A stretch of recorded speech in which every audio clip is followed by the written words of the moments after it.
લંડનના બ્રિક્સટન station પર છેલ્લા 36 વર્ષથી ન્યૂઝ સ્ટેન્ડ ચલાવતા ગુજરાતી ભાઈઓ પ્રિતેશ પટેલ અને પિયુષ પટેલને લાંબા અરસા બાદ આખરે પોતાનો ધંધો સમેટી લેવાની ફરજ પડી છે. ટ્રાન્સપોર્ટ ફોર લંડન એટલે કે TFL તેમના યુનિટનું ભાડું ડબલથી પણ વધારે કરી નાખ્યું છે અને સાથે જ આ યુનિટને રિફર્બિશ કરી તેની સાઇઝ ડબલ કરી દેવાનો પણ પ્લાન છે. જ્યાં ગુજરાતી બ્રધર્સના બજેટમાં બેસે તેમ ન હોવાથી તેમણે ફેબ્રુઆરી 13ના રોજ પોતાની જગ્યા ખાલી કરી નાખી હતી. TFLએ પહેલાં તો પ્રિતેશ અને પિયુષ પાસેથી એક વર્ષનું 1.20 લાખ પાઉન્ડ ભાડું માંગ્યું હતું, પણ પાછળથી આ રકમ ઘટાડીને 85,000 પાઉન્ડ કરી દેવામાં આવી હતી. હાલ આ જગ્યાનું ભાડું 40,000 પાઉન્ડ પ્રતિ વર્ષ છે અને પોતાની શોપનો જે બિઝનેસ હતો તેને ધ્યાનમાં રાખતા આ બંને ગુજરાતીઓ માટે વર્ષનું 85,000 પાઉન્ડ ભાડું ચૂકવવું શક્ય નહોતું. મેટ્રો નામના એક બ્રિટિશ અખબાર સાથે વાત કરતા પ્રિતેશ પટેલે આ મામલે જણાવ્યું હતું કે જાન્યુઆરી 2025માં તેમને જાણ કરવામાં આવી હતી કે લીઝ રિન્યૂ નથી થવાની. પ્રિતેશ પટેલે મેટ્રો સાથે વાત કરતા જણાવ્યું હતું કે મેફેર અને બેકર સ્ટ્રીટ જેવા લોકેશન્સ પર આટલું ભાડું ચાલે છે, જ્યારે બ્રિક્સટનમાં વર્ષનું 85,000 પાઉન્ડ ભાડું ઘણું જ વધારે કહેવાય. તેમણે એમ પણ જણાવ્યું હતું કે પોતે 36 વર્ષથી આ જગ્યા પર પોતાનો બિઝનેસ ચલાવતા હતા અને અત્યાર સુધી ભાડું પણ વ્યાજબી જ રહેતું હતું. TFLને ભલે તેની ડિમાન્ડ પ્રમાણે ભાડું આપનારી કોઈ પાર્ટી મળી જાય, પણ આગામી 10 વર્ષમાં આ યુનિટ ફરી ખાલી થઈ જશે તેવું પણ પ્રિતેશ પટેલનું માનવું છે.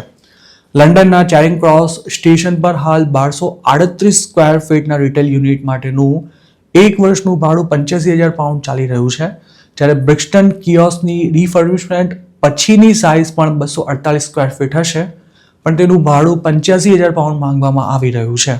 આ મામલે TFLના પ્રવક્તાએ એવું કહ્યું હતું કે દરેક યુનિટનું ભાડું સાઇઝ સિવાયની પણ ઘણી બાબતોને ધ્યાનમાં રાખીને નક્કી કરાતું હોય છે, જેમાં સ્ટેશનની અંદરના તેના લોકેશન અને કેટલા કસ્ટમર્સ તેની સામેથી પસાર થાય છે તેનો પણ સમાવેશ થાય છે.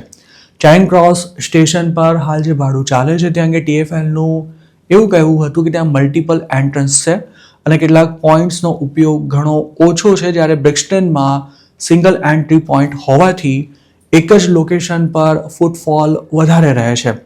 TFLના પ્રવક્તાએ એમ પણ જણાવ્યું હતું કે ભાડું વ્યાજબી રહે અને આસપાસના લોકલ એરિયામાં ચાલતા ભાડાથી વધી ન જાય તે હંમેશા સુનિશ્ચિત કરવામાં આવે છે. જોકે પ્રિતેશ પટેલનું આ અંગે એવું માનવું છે કે ભાડામાં જે રીતે વધારો કરવામાં આવ્યો છે તેનાથી માત્ર એક શોપ જ બંધ નહીં થાય, પણ બીજી ઘણી ગંભીર અસરો જોવા મળશે.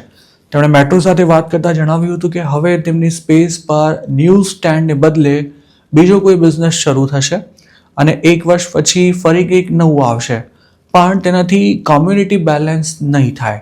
હાલ પ્રિતેશ પટેલ લંડનમાં એવા ગણ્યા ગાંઠ્યા ન્યૂઝ એજન્ટ્સમાંના એક છે કે જેમના સ્ટેન્ડ પર ફોરેન લેંગ્વેજ મેગઝિન્સ પણ મળી જાય છે.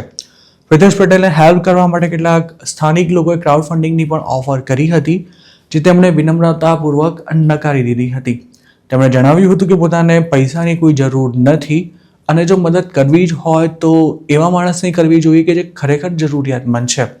36 વર્ષ જૂનો બિઝનેસ બંધ કર્યા બાદ પોતે હવે શું કરશે તેનો આ ગુજરાતી ફેમિલીએ કોઈ પ્લાન નથી બનાવ્યો, પણ આશા રાખીએ કે તેઓ જે પણ કંઈ નવું સાહસ કરે તેમાં તેમને સફળતા પ્રાપ્ત થાય.